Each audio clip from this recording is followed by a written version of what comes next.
Welcome back to KMR, and today we have the BRAP.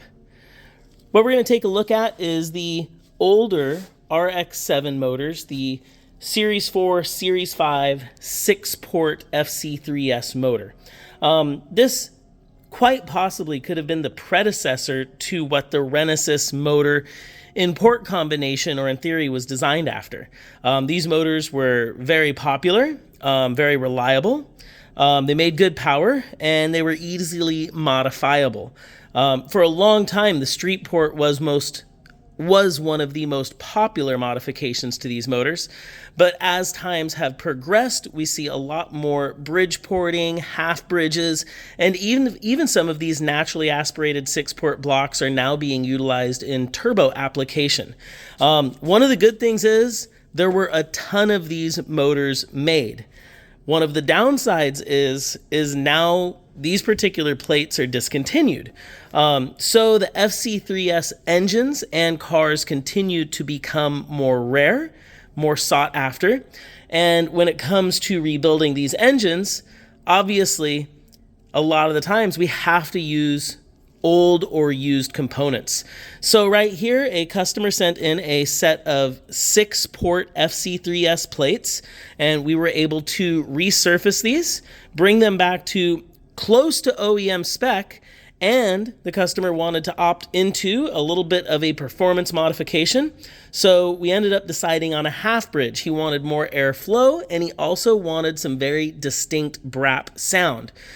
He didn't want to end up in a category where the motor was really race only. If you're going with a full bridge or even both bridges on these secondary and primary outer ports on your two end plates, at that point, I start to recommend aftermarket ECUs, aftermarket tuning.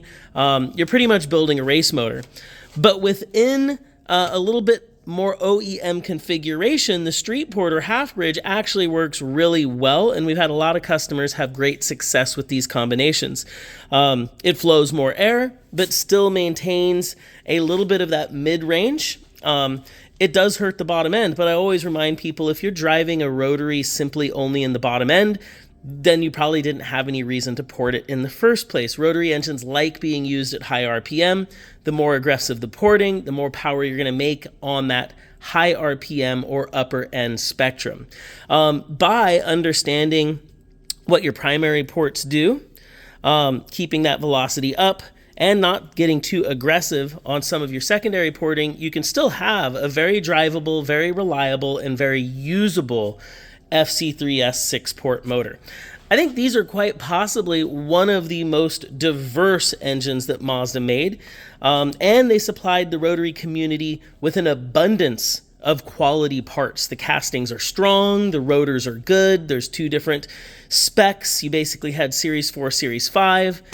Those castings, those intake manifolds, and those rotors all offered different nuances and different specs that allowed engine builders like myself to create special combinations or utilize these parts in other RX7 or RX8 builds, which again just adds to the toolbox or the abundance of the available parts that we use to build motors.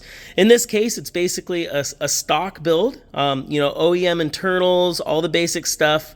Really, it just came down to the customer knew he had to resurface, and with that, he figured he would opt into one of the two porting options, either a half bridge or a street port. And after a lot of discussion, this is a weekend car, it's fun, it's a restoration, it's going to hit the track a little bit.